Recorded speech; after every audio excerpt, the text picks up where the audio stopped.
Mr. Commissioner, Brock Martland, M-A-R-T-L-A-N-D, appearing for the Commission on three very quick, really housekeeping kinds of matters we'd like to canvass at the outset.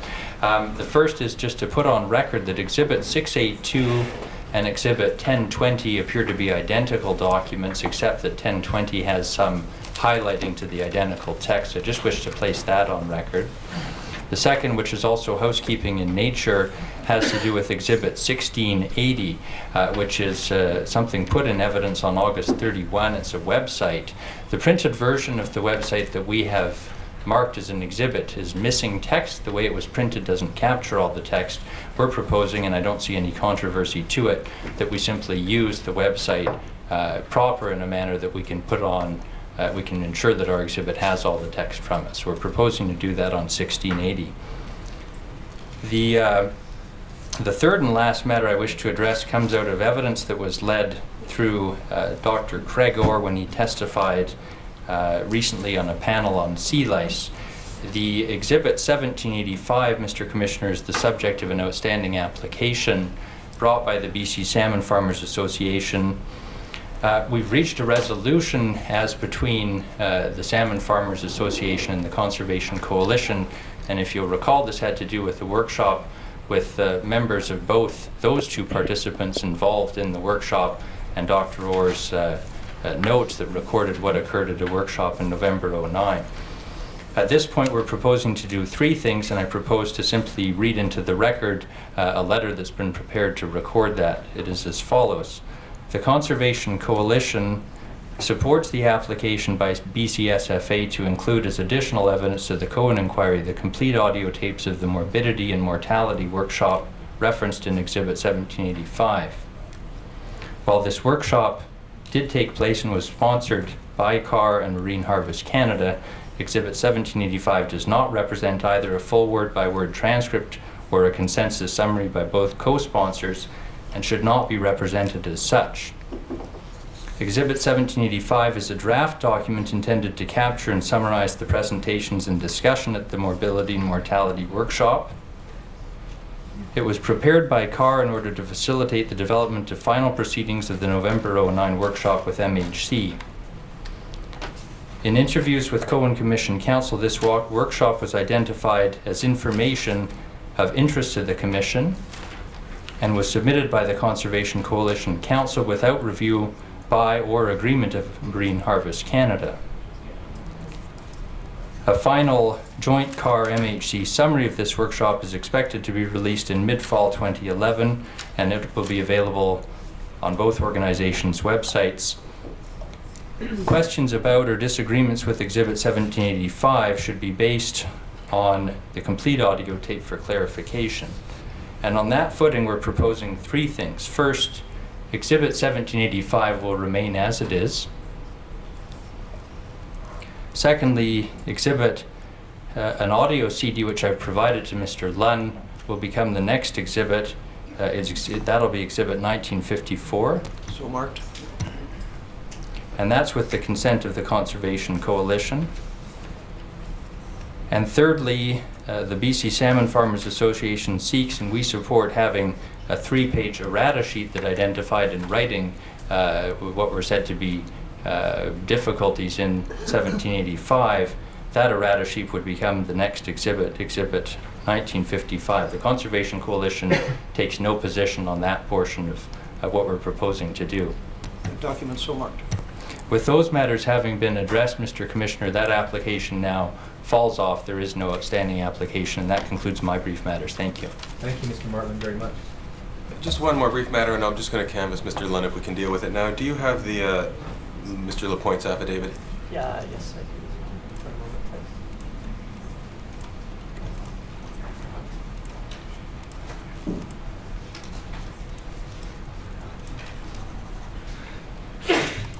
please. It's fine. Perhaps, Mr. Lunn, we'll deal with that after lunch. Okay. Mr. Commissioner, John Galis again for Western Central Coast Salish First Nations. By my count, I have 37 minutes left. Mr. McGowan has requested 2 or 3 minutes, and I'm prepared to give him 2 of my minutes. So I'll have 35 minutes left. Just before we start, I wanted to apologize yesterday, Mr. Commissioner. I think I usurped your authority. Fortunately, that's not going to happen again, given that this is the last day of the hearings. And I'm used to it by now.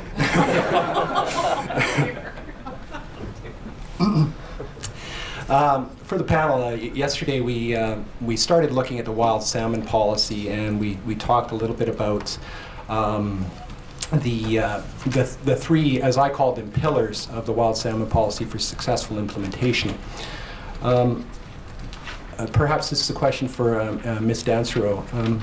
The recommendations that come from this commission, will those likely shape the future of the wild salmon policy and its implementation? Oh, I can't speculate. I do know that they will be taken very seriously, and whichever direction they take us in, that's where they will take us. Okay. And if there are to be changes to the policy and the implementation, is that something that First Nations are going to be consulted on? We consult with First Nations on everything we do. Thank you. Now, during this panel, we've heard a lot of numbers thrown around in terms of the budget and the fact that there are cuts that are being expected over the next few fiscal years. I've got a question for you, Ms. Dansereau, and I also want to have a question posed to you, Ms. Farlinger, as well, given that you're kind of on the ground in the region. But for Ms. Dansereau, do you expect these cuts, if these cuts are implemented, and we're not really sure what the scale is, I understand, will they impact on the implementation of the wild salmon policy? I can't speculate on this. Okay. Ms. Farlinger, you've had a lot of experience in the department over the years. I was wondering if you could give us some idea whether there's a hierarchy of priorities within DFO for funding. So, for example, are certain sectors or areas of the department more immune from funding cuts than others? There is no hierarchy that I am aware of. We review whatever programs come up for review at the time they come for review. And in the case of a broader review, we review all aspects of the departmental programs and the supporting corporate functions. Certainly, you'd agree with me that perhaps operations might be a higher priority than policy development? I'm not sure that I can agree, because we certainly need all of those elements in order to have an integrated program, a solid policy base, and operations. In terms of operations, we go back, and policy, in fact, we go back to the report on plans and priorities and the expected deliverables. We assess risk on a variety of levels, and then we make proposals to the government, who then makes decisions about those priorities. Now I want to turn to, I just really want to focus on strategy 4 of the wild salmon policy. Mr. Lund, can you pull up page 25, please? Mr. Lowe's asked a question yesterday, and I'm gonna phrase it a little bit differently, I think. I think this is a question for you, Ms. Farlinger. On the integrated strategic planning component, does DFO need to complete stages 1 to 3 to implement stage 4, or can this work be done concurrently? I think over the last 5 years, we have piloted models for strategy 4 at a variety of levels with First Nations and with stakeholders, and in integrated fora. I think that because of the fact we are required to make decisions or gather information for decisions each and every year, the answer to the question is we need to implement strategy 4 and use whatever information and data is available to us. If we can just pull up the top part of the exhibit, please, Mr. Lund. So stage 4 is actually broken down into two action steps. An interim process, which I believe we're in right now, which says it provides for immediate progress, and the development of a new integrated planning structure. Now, I understand that we're in this interim process, and we've heard, I think, a little bit about the Barkley Sound Initiative and some of the other things that DFO is doing. Can we go to the tab 16 of our book? Actually, I believe it's already an exhibit. It's Exhibit 964. And the 6th page, Mr. Lund, please.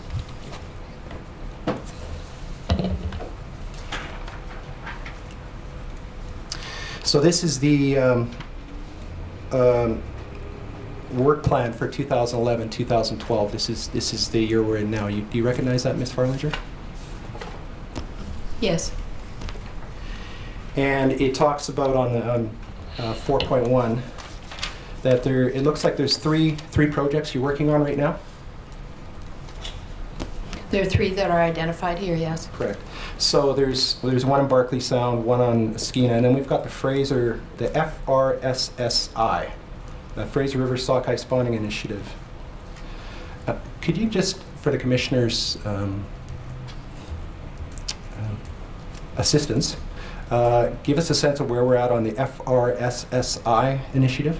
This is an initiative that I think you've heard has been going in the direction of setting escapement goals for the Fraser River sockeye stocks, populations, CUs.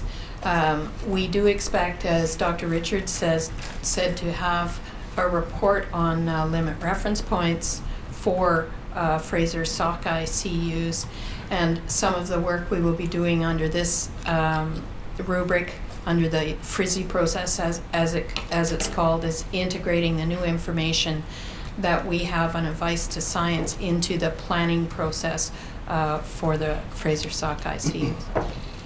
So you'd agree that this is something that's going to probably feed into action step 4.2, which is development of the integrated planning process.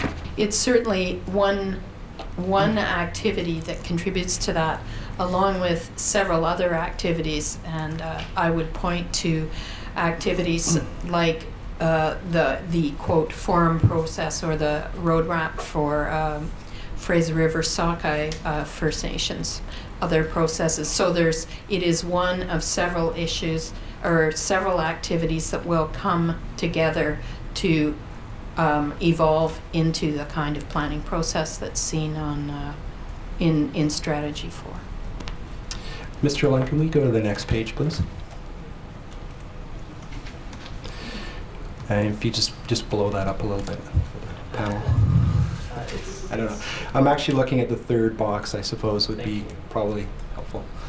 Okay, so now this is action step 4.2. This is really where I would say where the rubber meets the road.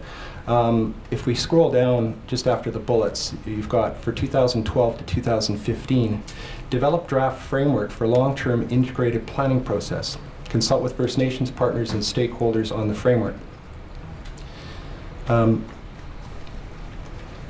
So next year, or is this happening right now? Next year you're going to start developing this framework, or is this something that's in progress? We have done work on this framework at the moment, but we don't expect to have it completed by the end of this year.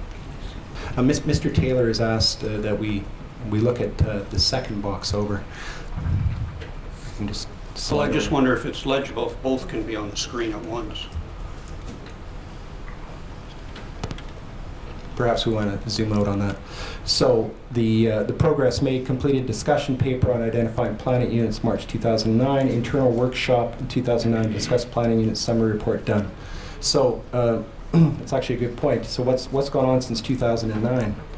Part of the work that's been done in the Integrated Salmon Dialogue, part of the work that's been done on the Strategy 4 pilots, part of the work that has been done internally to look at DFO's requirements out of this strategy have been at least begun to be drafted into the kind of information pieces that would be taken forward in the development of this framework for Strategy 4 for consultation. Now, assuming we get a framework in place by 2015, what are the next steps after that to get what I would call full implementation? I'm not sure that I would be able to clearly articulate what our steps would be after 2015. I know there will be a number of elements which we've gone over a number of times. The principles that are set out in the wild salmon policy, respecting those principles, respecting our other conservation and allocation policies of the day, and certainly we'll have to set out the next steps after that, after we have that strategy and have consulted on it and have a decision on it to move forward. We'll have to set out the implementation steps, and I think at this point, other than that they would meet the broad principles of how we carry out our work, I can't be more specific. So there isn't a timeline beyond 2015 at this point? That's correct. Thank you. But you would agree that this is the type of high-level planning that, for the resource that requires First Nations participation? Absolutely. Thank you. Mr. Lunn, if you could pull up our tab 1, please. This appears to be a Department of Fisheries and Oceans document.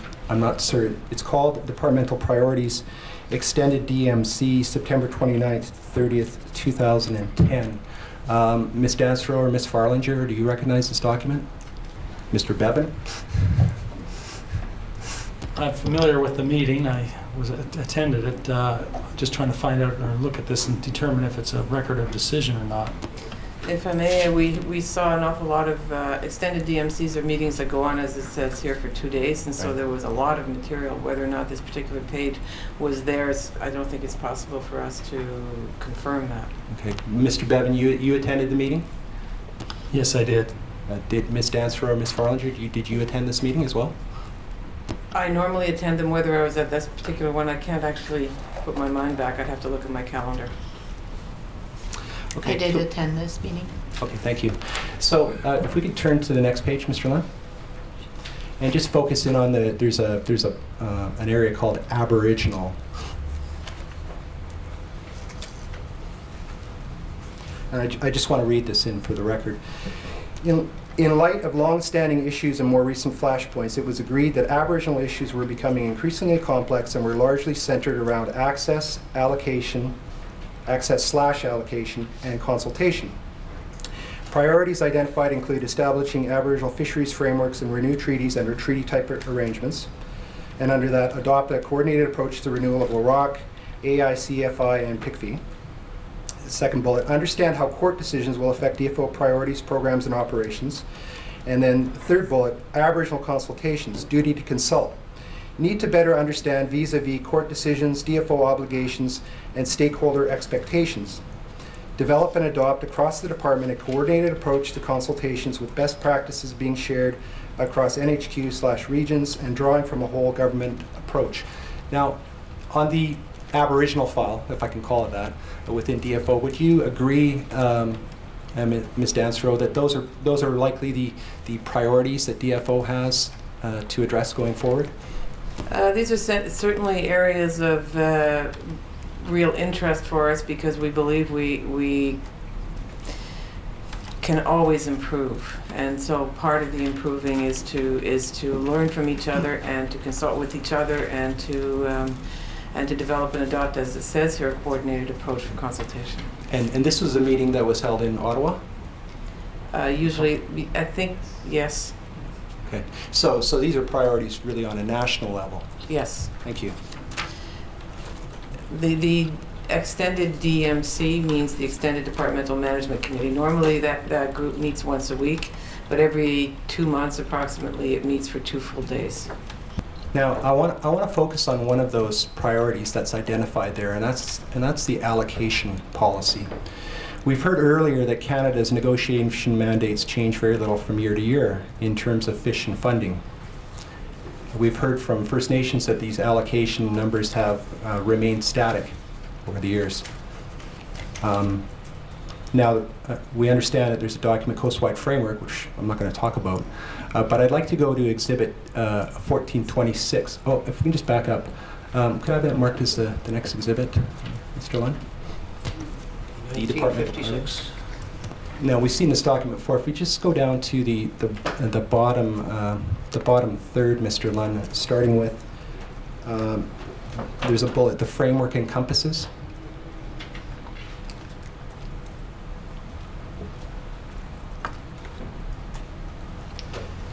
So the Aboriginal Fisheries Framework provides that encompass three main components, including key principles guide the negotiation and implementation of fisheries arrangements, an allocation strategy which establishes a coast-wide endpoint for First Nation fishery allocations to guide the negotiation of fisheries agreements inside and outside of the treaty process, and new fisheries arrangements that better align with DFO policies and objectives, and establishes arrangements that are more manageable and flexible.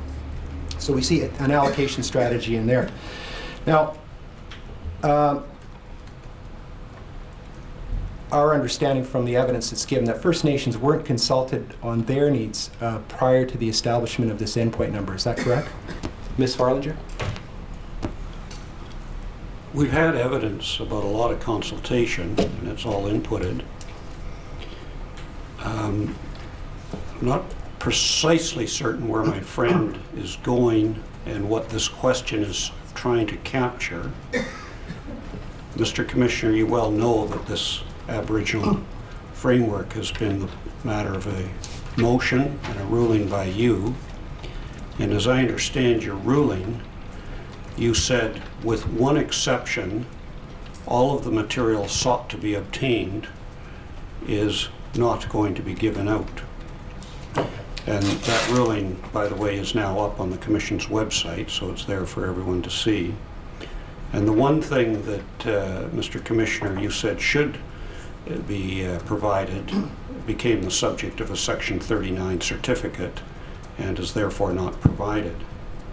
So with that, I think we're at the point where this is an exhibit, this document, there it is, people can make submissions on it, but the material that is behind and related to that is firstly subject of a claim of privilege, and now is the subject of a finding of privilege by Mr. Commissioner for the most part, and a Section 39 certificate for what remained of that. So it seems to me we're at the end of the road in where we can go or what evidence there can be about this. Mr. Commissioner, my question was actually very simple, and I wasn't trying to stray into those areas for which Canada has claimed privilege. We heard from Ms. McGivney earlier in her testimony that there was no consultation with First Nations in establishing this endpoint allocation. I'm just asking for confirmation from the deputy that that is in fact the case in the understanding NHQ. Well, he's going behind the document that's here, and he's going against your ruling. That's not the case at all. Mr. Commissioner, I support the question here. Certainly, the information in the documents that were the subject of the ruling is privileged. That's definitely the case. But the process that leads to that information, in my respectful submission, is not. And the simple question of the degree of consultation, if any, on the endpoint allocation numbers is not a matter covered by that privilege. It's not a matter in those documents. And it's not going to expose what those numbers are. It's simply talking about process. And that, in my respectful submission, is an issue that is open to questioning. Your ruling was that you didn't need to have the antecedent material. That was part of your ruling, as I read it, Mr. Commissioner. I just have a couple of brief comments by way of assistance, Mr. Commissioner. Mr. McGonigal, I'm sorry, I can't hear what... I have a couple of brief comments, but hopefully by way of assistance to you, Mr. Commissioner. The ruling, of course, does speak to privilege, but it doesn't speak to this document. This document was provided to the Commission, and in doing so, Canada, in my submission, waived privilege over this document. The question speaks about consultation with First Nations. The ruling did not uphold the claim of settlement privilege. To the extent consultations took place with First Nations, those are communications which involved a third party who's not part of government, and those communications would not be privileged according to your ruling in my submission. If they took place, in my submission, questions about those consultations may well be fair. Seeking to get behind the documents, straying into matters which are covered by the public interest privilege or by the Section 39 certificate in my submission would be off base. Mr. Commissioner, that's the only question I was planning on asking in terms of consultation with First Nations. Yes, could I just have, just before Mr. Taylor speaks, could I just have the question again, Mr. Taylor? Sure. So the question was, were First Nations consulted on their needs prior to the establishment of this endpoint number? Mr. Taylor? The motion was wide-ranging. The ultimate finding by you, Mr. Commissioner, was that the endpoint document should be provided, and that was what was subject of the Section 39 certificate. But in the course of going there, you took in hand the very wide-ranging motion, which was essentially access to everything about the food social ceremonial mandate and everything about the coast-wide framework.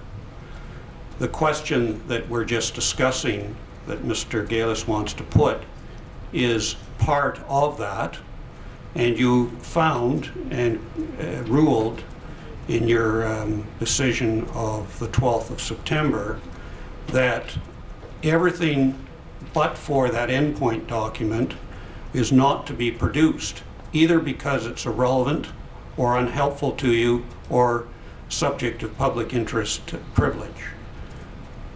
There's no getting around, in my view, that what Mr. Galis is now asking is the subject of that motion and your ruling, and therefore shouldn't be answered. Taylor, I wonder if you have with you the Section 39 certificate. I do. I wonder if you could just read it into the record. It's quite long. Do you want me to read all of it? Mr. Lund, do you have access to that document? I'm not sure. I believe it's on our website and with the ruling. I'm happy to read it. If it's on the website, that might be the quickest way to go. Commissioner, while he's doing that, perhaps I'll weigh in on this. Yes, Ms. Gordon. You know, frankly speaking, the processes between First Nations and headquarters and on these types of matters is a matter that you've been considering, and you will be considering more in the questions that I'm going to ask later today. He's not asking what the end point is. That was the nature of the privilege that was being sought and actually taken. He's asking what process did headquarters use when coming to that place, and how were First Nations engaged and consulted? And that is something that we all need to know the answer to, including you, when looking at these very complex matters. And there is no privilege that needs to be asserted as to how they're relating to First Nations on these very important matters. He's asking a process question, not an outcome question. Sorry, we may not apologize, Mr. Taylor. I'm not sure if we will be able to get that up on the screen. I'm happy to read it if All right. you want.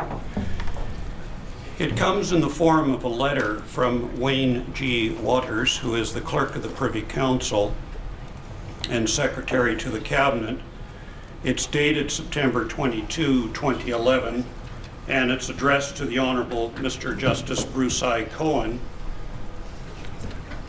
which of course is yourself, at the address provided for this inquiry.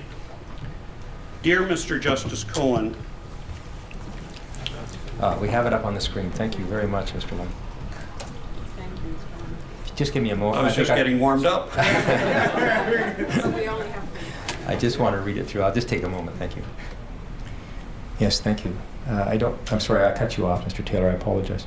I forgot exactly where I was, but what I do want to say at this moment is this certificate, of course, is only dealing with the aspect of your ruling where you dealt with the endpoint document. You have to also read your ruling, or of course you have it to mind, but you have to take into account all aspects of your ruling in deciding what to do with the question that's now being asked. And I've made submissions on what I'm saying the ruling is. If you want to see that, to have it precisely to mind, I'm sure it can be brought up as well. No, I have the ruling in mind, and I just wanted to just have a look at this certificate.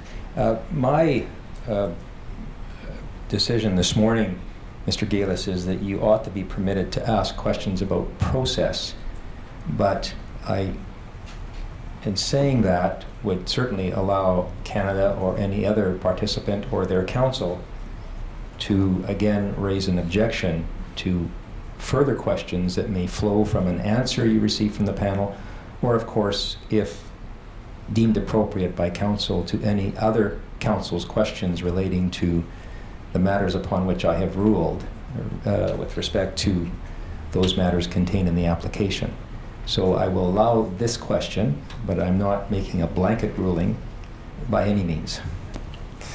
I don't intend to go any further down this path, Mr. Commissioner, given the amount of time that we've taken up on this. So I'll just repeat the question I guess for Ms. Dansero. Were First Nations consulted on their needs prior to the establishment of this endpoint number? I'm going to object to the question, Mr. Commissioner, and I'm going to seek leave and time to consider whether there would be a certificate provided in respect of that question if it's necessary. Well, I think what I would suggest you do, Mr. Galis, is I want to respect that this was an area that took a long time to resolve. A lot of thought went into it, and the ruling now stands. And if Canada takes a position on it, they're entitled to take that position. I'm going to respect Mr. Taylor's request to consider the question. Perhaps the way to be most efficient about this is for you to move on with your other questions, and we could either stand down at that point, or during the morning break, council could have a discussion around this particular question you've now put to the witness, and Canada may or may not pursue its intent with regard to objecting to this question or to any other line of questioning in this vein. That's fine with me, Mr. Commissioner. Given the amount of time that we've taken up on this, I may have to take my 2 minutes back. Now, we've heard from First Nations, and I'm going to have to breeze through this, I'm afraid. We've heard from First Nations reps throughout this hearing. Their allocations from year to year have remained static, and their needs are not being met. Meanwhile, First Nations populations have increased substantially, and this is supported by Statistics Canada data. I'm not going to take you to it.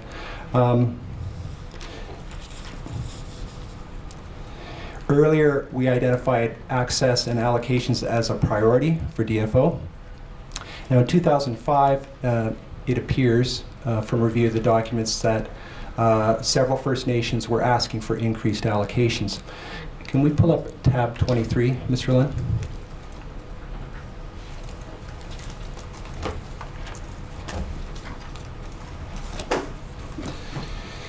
This is titled Pacific Region Interim Assessment Framework and Procedures for Addressing Changes to First Nations FSC Allocations and Fishing Locations.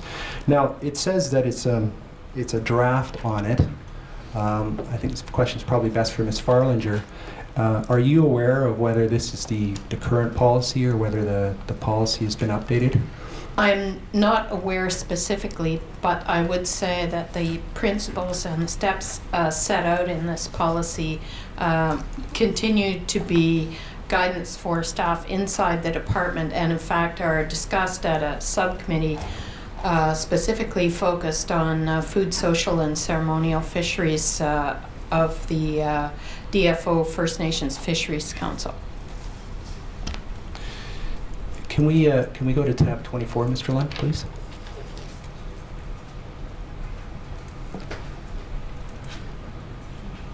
Oh, perhaps we can have that marked as the next exhibit. Speaking of tab 23? Tab 23, please. Yes, that'll be 1957.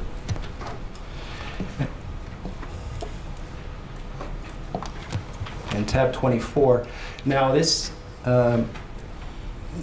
document is called Decision Guidelines for Evaluating Requests to Change the Provisions of FSC Mandates. And this appears to be a very draft document, again, 2005. I'm not certain whether you've seen this document before, Ms. Farlinger. At this particular time, I was not working in Pacific Region and have not seen this specific draft. Okay. Do you know if this draft went any further beyond this stage? I do know that we have a set of guidelines that would be based on drafts that have gone before and may have significant revisions that we are currently have in practice and that we're currently, as I said, discussing with First Nations Fisheries Council. Perhaps we need to go back to page 6. I want to be fair to the witness. Starting with FSC mandates at the top. So in this document, it appears that someone at DFO has drafted some text and then gotten comments both regionally and it looks like perhaps from headquarters as well. But I wanted to start with the part that says FSC mandates. FSC mandates are intended to reflect the fish allocation needs of each First Nation or tribal council representing member First Nations in a CFA. Currently, FSC mandates normally specify allocations for some species, i.e. an amount of fish identified as an upper limit, as well as access rights to other species. And then there's a note in there, check with Cam West, as I do not think fishing locations is part of approved mandates. To preserve flexibility for negotiation mandates for FSC allocations will continue to be confidential and protected for negotiation. I don't want to ask you a question on that. It's the next part. Based on this interpretation, mandated allocations of fish should reflect an equitable upper limit on each First Nation's dietary and cultural needs. Ms. Farlinger, do you agree with that statement? I'm not familiar with that statement specifically, and I would say that my experience working at DFO with respect to FSC allocations reflect a number of criteria. We have not specifically done a calculation, I think, as you may have discussed earlier, based on population, but that is one of a variety of factors, and I suppose at a very high level, this may be addressed, but there certainly is no specific calculation of dietary and cultural needs. So DFO doesn't do a needs assessment, if I may call it that? In fact, DFO consults with the First Nation or First Nation groupings as they come together to talk to us about their requirements for food, social, and ceremonial fisheries.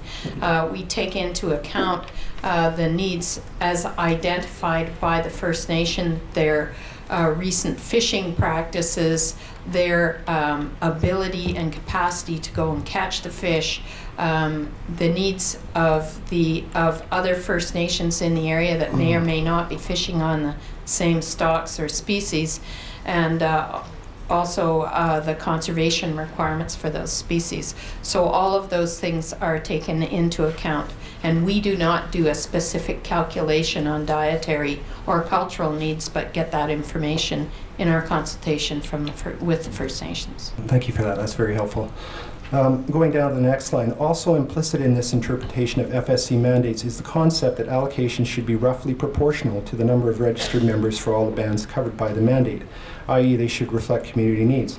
You talked a little bit about in terms of the DFO's process, that we don't just look at sockeye, you look at other fish, perhaps ground fish that are available as well, and coming to that allocation number, correct? It is correct that we look at the species that are present in the area that are identified by the First Nation as part of their food requirements. But in the absence of other sources of protein, if I may call it that, population would probably play a very large role in that allocation, would it not? It's simply one of those of the several considerations that I listed.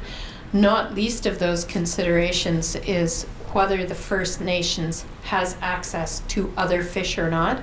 We don't consider whether that First Nation has access to other sources of protein, but certainly access to other fish, either fish species or other substocks or other elements of fish. I've been informed that my time is running out, so I just want to pull up one more exhibit, if I could, 1744. Did you wish to mark tab 24? Yes, please. You marked as 1958. Now, this is a memorandum to your predecessor, Mr. Sprout, regards a request from the Cowichan tribes for an increase in their allocation.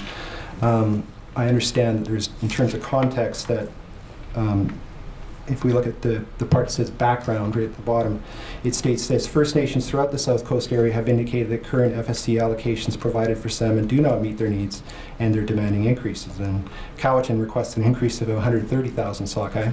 The result of that was Cowichan's allocation was increased from 20,000 to 30,000.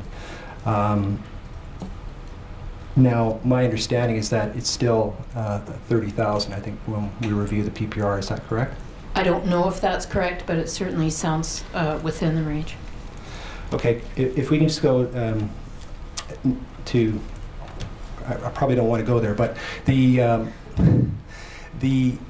population of Cowichan is about 4,500 or so. You'd agree? I can't specifically verify, but it sounds reasonable. Thanks. It's in the tab anyway. So my rough calculations, that works out to about 6.66666 salmon sockeye per registered member. I'm not asking you to do the math, but I think that works out that way. On this topic, though, you'll note on the next page, page 3, there's a reference to the availability of other fish in their territory, and it says Cowichan do not have significant alternatives, mainly local chum and Chinook. So, Ms. Farlinger, in your view, in Cowichan in particular, and I know that other First Nations have expressed this issue, particularly on Vancouver Island, are FSC, or First Nations FSC needs currently being met with the allocations that are in place? I should first say that the agreements we have with First Nations around the FSC allocation for application in a given year and for licensing are under agreements that are without prejudice. So I should say that from the start, and are not intended to be a final number. They're simply the result of a consultation between the First Nations and DFO on their needs, their capacity to fish other species that are in the area. Now, I appreciate that you've pointed out that local chum and Chinook are not available. However, as we know, they live on the ocean and there are other species available. So I would say that it is not the intention of the FSC allocations in any year to do anything other than to manage the fishery based on those negotiation which is guided by those considerations which I just set out. Thank you, Mr. Commissioner. My time is up. Those are my questions. Good morning, Commissioner. It's Brenda Gertner for the First Nations Coalition, and with me, Leah Pence. Good morning, panel. Just a quick recap as to who I represent in this inquiry, in case that isn't something that you remember. I'll start with the organizations I represent. I represent the First Nations Fisheries Council, who carry a mandate from the AFN, the UBCIC, and the Summit.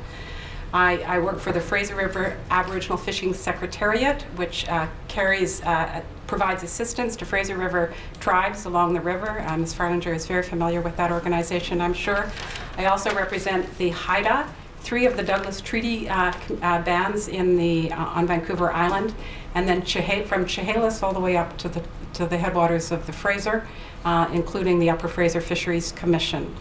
And so I have been, thankfully, despite the multiple stressors that are involved in this type of inquiry, been provided consistent instructions throughout this inquiry. And so as we spoke when we first met at the beginning of it, my goal in this, in the questions that I have to ask, is to focus where the challenges are, use by example some of those challenges, but also I come here with proposed solutions and suggestions perhaps, and seeking your feedback on whether they would work and could move us forward to more collaborative work. I have a lot to do. I have 80 minutes in which to do it, and so we're going to have to move quickly through the various topics that I have to do today. We've heard a number of comments about the uniqueness of the wild salmon policy and the unusual nature of it being both principles and action steps. Ms. Farlinger, you'll recall that when this was being drafted, in order to achieve buy-in from First Nations, that was part of the goal from First Nations, that we couldn't just have principles, we needed to have some way of figuring out how we were going to concretize these difficult principles and figure out some processes that would respect their unique role at the table. Do you agree with that? There were certainly a number of concerns from First Nations about how the policy was constructed in terms of how it would move forward, yes. I'm going to turn to page 19 of Exhibit 8, and that's action step 1.3. And while Mr. Lund gets that forward, I'll just read it. It's a particular action, and I'll say that we've had a lot of evidence on the wild salmon policy. I'm not going to rehash all of that. I want to go to a couple places where I think implementation moving forward could be found. In the second column, there is the statement in action step 1.3, a core program, bracket, i.e. an agreed minimum monitoring plan, end of bracket, will be established by the department and partners and funded annually to maintain, and now the emphasis, the long-term information fundamental to management of local salmon resources. So I'm going to start with questions around that long-term information and what we might need to maintain and ensure we maintain fundamental to the management of local salmon resources. And I'll start with you, Ms. Farlinger. Do you agree that one of the minimum long-term information requirements would be information gained from stock assessment programs, and that continued stock assessment programs are required for the precautionary prosecution of fisheries as well as part of the wild salmon policy? We do need collectively stock assessment programs to support the implementation of the wild salmon policy. Do you also agree that in order to implement the wild salmon policy that such stock assessment needs to be expanded as possible to include the information required for the conservation units? I think the policy is fairly clear on that, and the issue is when the information is available, we have made a commitment to include that information. Do you also agree that DFO, working closely with First Nations and those stakeholders, including the province of British Columbia, who are interested in conservation, could, relying on both your existing science, First Nations traditional ecological knowledge, and the wealth of information that's been gained through this inquiry, could begin now to establish the initial habitat indicators for the Fraser River sockeye salmon migratory route, including those that are already set out in the wild salmon policy, like water flow, temperature, and quality? Could begin now is the part of the question that is giving me pause. We'll certainly, we have more information than we had at the time the policy was set out and approved. We have established a framework inside the department for that, and we can certainly move ahead on the monitoring for habitat. The question will be where the priority will be on gathering stock or habitat or some combination of those both, and we will have to continue to work internally with First Nations and with other stakeholders to establish that priority. And do you agree that the management adjustment, which creates a buffer to address en route mortality when establishing escapement goals for Fraser River sockeye salmon, is already a precautionary step taken by DFO to adjust to the increasing unpredictable state of Fraser River sockeye salmon? Yes, I agree. And that can be identified as part of the work of action step 3.2 of the wild salmon policy, which looks at identifying indicators for freshwater ecosystems and integrating climate and ocean information into annual salmon management processes? Yes, I do. And do you, as the guardian of the wild salmon policy, agree that it is important for DFO to remain committed now and in the future to ensuring that the baseline data required to do such stock assessment and make and improve the management adjustment for Fraser River sockeye salmon is necessary going forward, including the work of the Environmental Watch Program? I understand your question to mean, do we need to continue to collect information and incorporate it into our decision making under the policy? And if that is your question, then yes, I agree. So we need to continue to generate long-range forecasts of lower Fraser summer temperatures and flow conditions by looking at winter snowpacks, summer air temperatures, and river environmental conditions. It's important for us to continue to gather information on those matters, environmental conditions in the river, yes. And now, just before I leave page 19, there's a second part of that, which is to establish a core program will be established by the department and partners and funded annually. Have we identified that core program, and do we have a commitment that it will be funded annually to maintain this long-term information? We have a core program for assessment at the moment, which we are continually modifying and adding to. Have we assigned funds beyond this year? No, we have not assigned it beyond this year. So that's work that we need to do in the future. Yes. All right. Just before I leave the issues of data, it's a bit of a segue, but I think it's quite related. I take it from the evidence that I've listened to most recently from all of you that you as managers are now proceeding on the basis that we need to expect the unexpected with the Fraser River sockeye salmon. Got some nods already on that, yes. Including, and this is the more specific of the question, the timing entry of the conservation units into the mouth of the Fraser cannot be assumed to be the same as the past. The timing groups are changing both in space and time, and the status of stocks must be monitored carefully to ensure our fisheries are conducted in the most precautionary and present time basis, i.e. we cannot simply rely on forecasts. I would agree with you that we cannot rely solely on forecast, and the in-season indicators are a key part of successfully managing Fraser sockeye. Will you also agree on those earlier parts? The timing entry of the conservation units can't be assumed to be the same as the past, and the timing groups are changing in both space and time. We're certainly seeing more variability in those indicators that you mentioned. Would you agree that it would be useful to revisit and review and perhaps use the word modernize the composition of the run timing groups, including conducting analysis of management impacts and implications of moving stocks from one run timing group to another? I think that in general, the work you mention is important to successful management, and it is, I would argue, work that we continue to do, we do at the moment and will continue to do.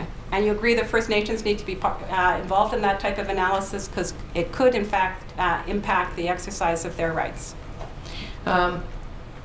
Where activities and analyses impact the exercise of those rights, it's certainly our intention to meet our obligations to consult where we are able, where the technical capacity exists, and it exists in many First Nations areas in the Fraser River.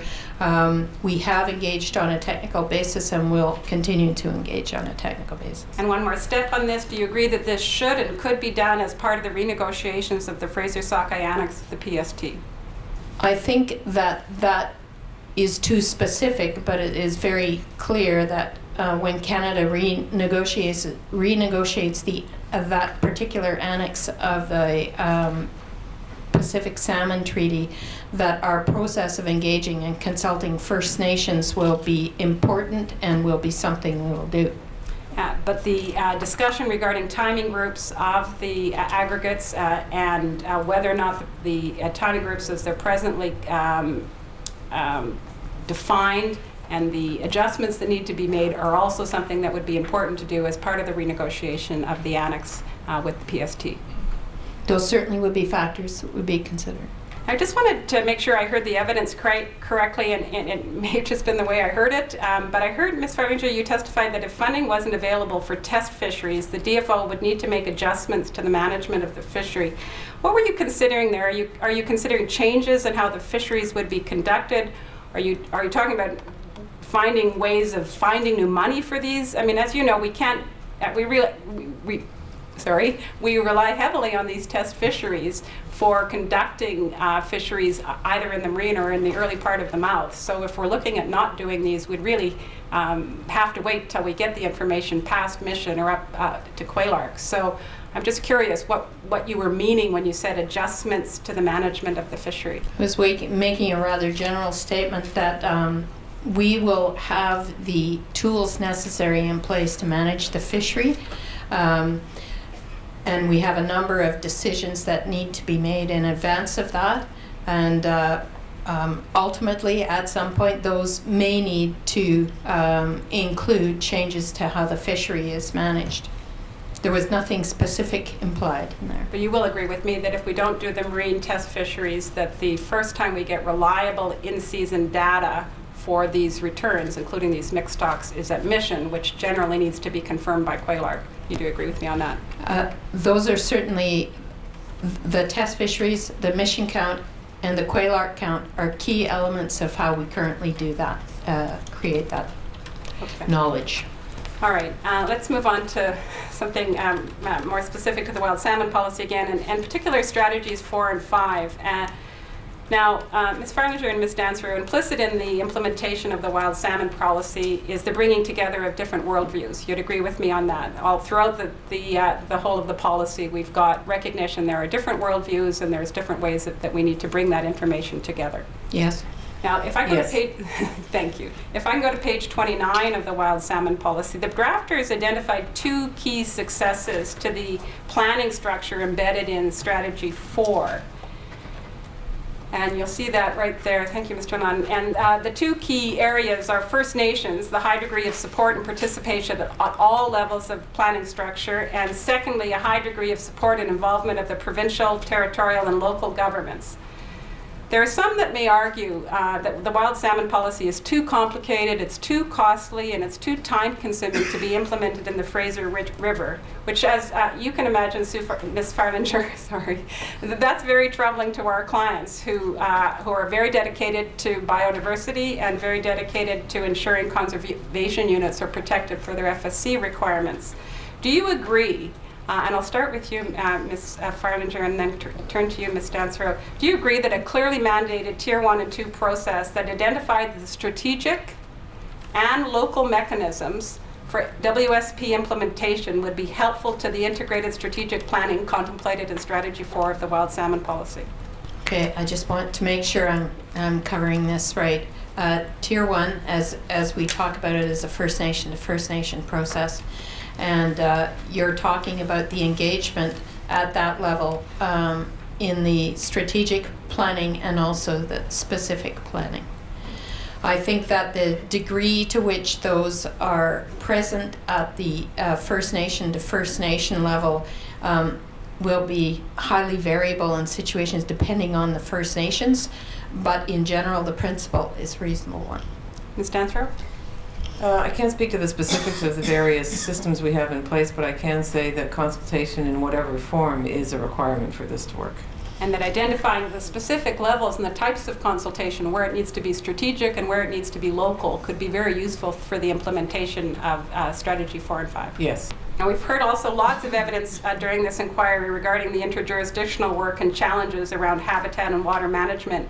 Do you agree that a tripart MOU between First Nations, DFO, and the province that facilitated how and where habitat protection and water management issues can be discussed, the nature of the dialogue, the types of input and assistance from stakeholders, and the type of deliverables would be useful? I'd say it's something that could be looked at, although there are many stakeholders, as you know, and so we would have to have a broader discussion on that. Well, let's start with First Nations, the Department of Fisheries and Oceans, and the province of British Columbia. If those 3 parties were willing to enter into and engage in a tripartite MOU, which clarified the types of things I've just listed, would that be helpful to you? It would certainly be useful to look at. Ms. Farlinger, would you also agree that that would be useful on a local level, regional level? I think we'd have to understand what we're looking at and how to move forward, but it certainly is one option for setting out how we work together. All right.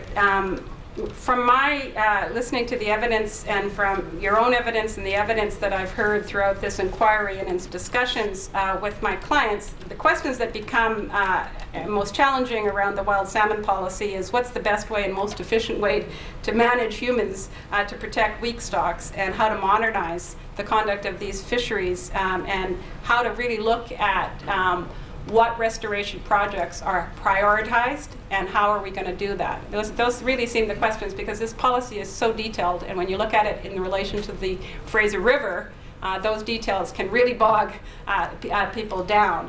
And so I want to take you to the First Nations RTAB 53 and suggest to you, I'm not sure whether you're familiar with the Missouri River project that is going on right now. Are you familiar with that, Ms. Farlinger?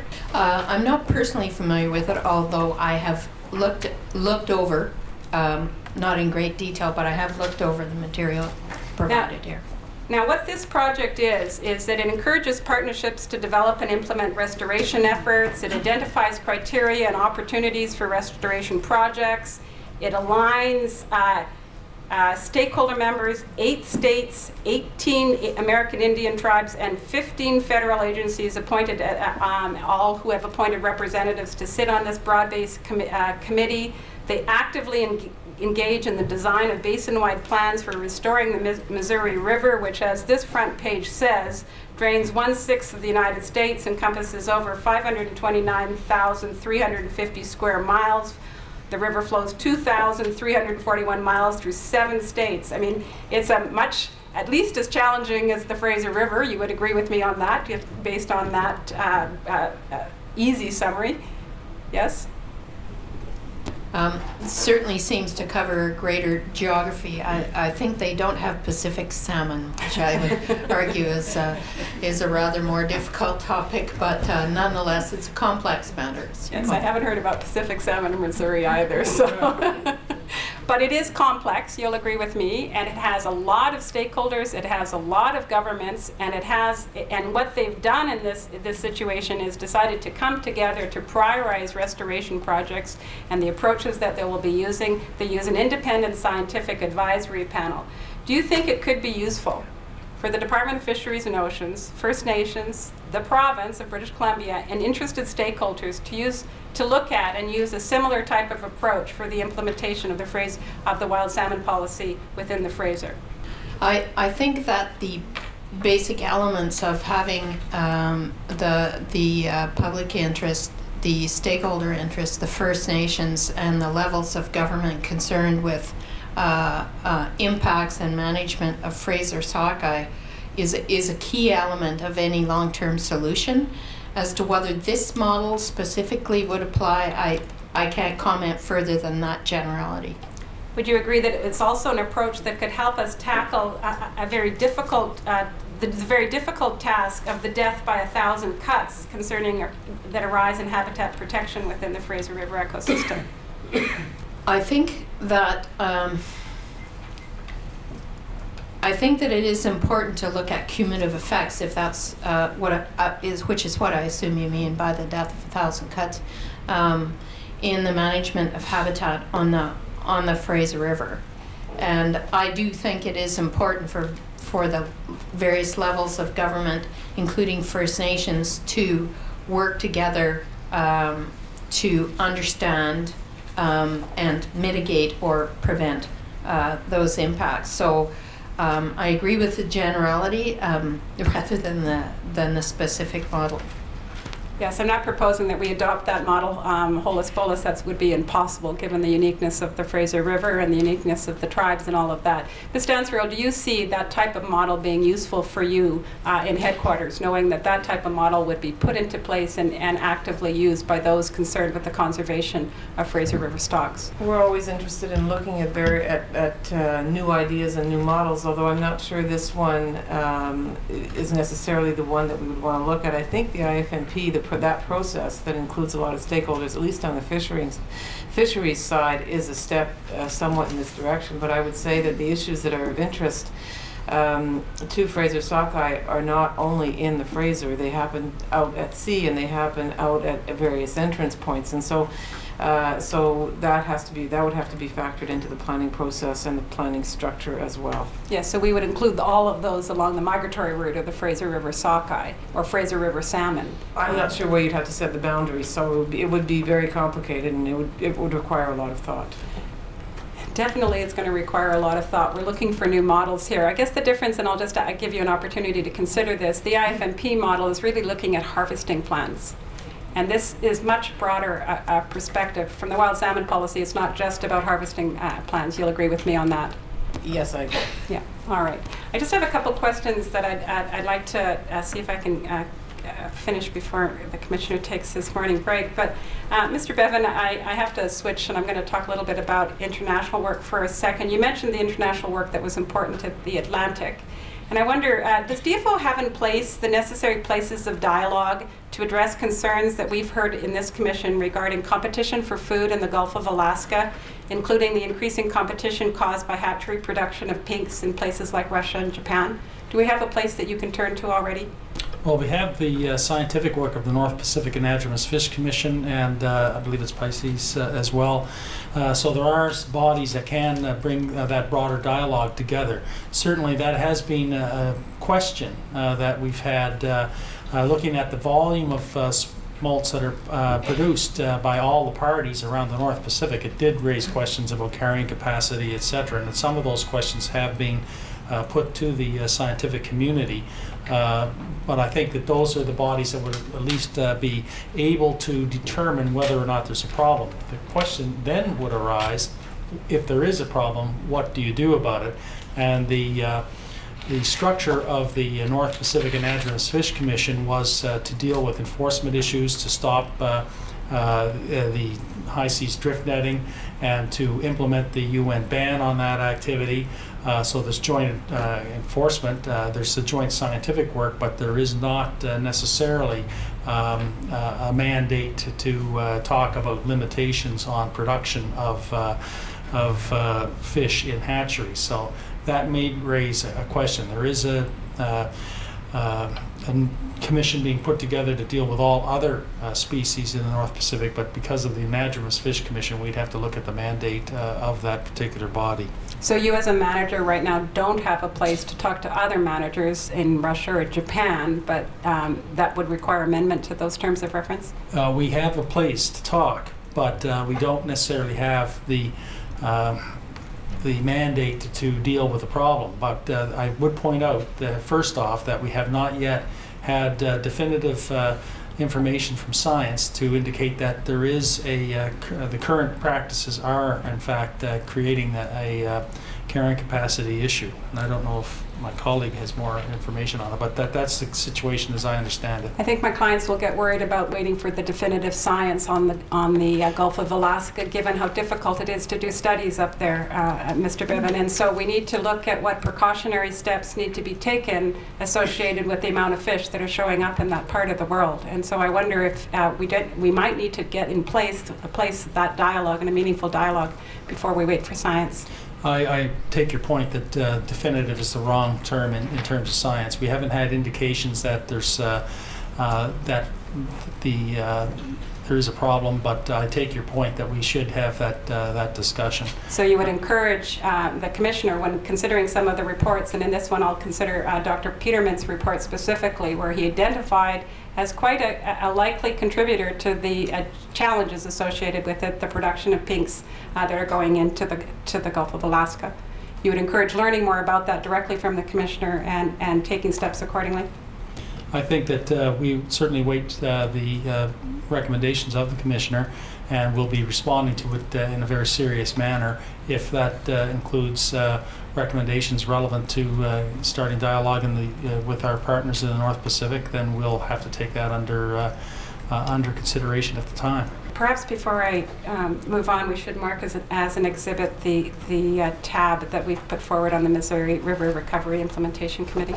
Oh, sorry, Ms. Natra. I don't want to get into your time, but I realized after I stopped talking, in answer to your question to me on the planning process, two outstanding, I think, part of the response is, one, we can't forget that the minister has ultimate discretion, and whatever the planning process would be working on would have to be at the minister's discretion, and his or her decision-making powers at this point can't be fettered. So that would have to be factored into how the group did its work. And British Columbia has an awful lot of experience in developing planning tables and planning structures, and very often we can get bogged down and not make progress. So those are two sort of caveats that I would put in the thinking about the creation of that planning table. One of the things, just on your latter point, in the Missouri that is useful to note, Commissioner, is that they set specific timelines and approaches for what needs to be reported out on and what needs to be put into place. And you'd agree that that's often useful, Ms. Nansrop? It's definitely necessary, yes. Just one final question on the marine situation. I appreciate that we've got a fair bit of science that still needs to be done. Ms. Richards, would you agree that it would be useful to conduct studies that more clearly identify the specific marine migratory routes of the Fraser River sockeye at a conservation unit level, including identifying what Mr. Marmark has identified as the potential bottlenecks or the significant stressors along that migratory route? I think, Mr. Commissioner, in the course of trying to look at the science for this inquiry and help you to address some of the issues from a scientific perspective, our lack of knowledge on the precise migratory routes of sockeye in general, and in fact salmonids in general, has been one of the obstacles. We were very interested in trying to understand more explicitly the impacts of certain oceanographic conditions, and in order to do that, we needed to know exactly where the sockeye were and when, in order to look for links with oceanographic conditions, because the oceanographic conditions themselves are quite variable in space and time, and that was certainly one of the problems that we led to. Whether, to the extent we need to do it at the CU level, I mean, I think we'd be happy with the more general information first, and eventually perhaps get to the CU level. But I think we are lacking some fairly basic information here, and so I would probably start more generally than going to the very specific question that you raised. To the extent that we can do them both at the same time, so that we could learn what we are already suspecting as it relates to the Harrison stock, for example, that would be useful. If we do certainly tagging, then we can do stock identification if we have the fish back afterwards, and so yes, we will know. I think one of the problems with these studies is that we also know that the fish distribution changes each year. We can't, just because we do the study 1 year and they go a certain route, doesn't mean that they will do that route next year. It doesn't mean that all the fish in that CU will behave exactly the same. So we know there's going to be variation here. So that's why it's a bit difficult to give a very general answer. Right. I would like the Missouri River project marked as the next exhibit, if I may. It's tab 53, Yes. And I'm in your 1959. Oh, good number. We'll take it morning. Thank you. Hearing is now recessed for 10 minutes. I was wondering what exhibit that was.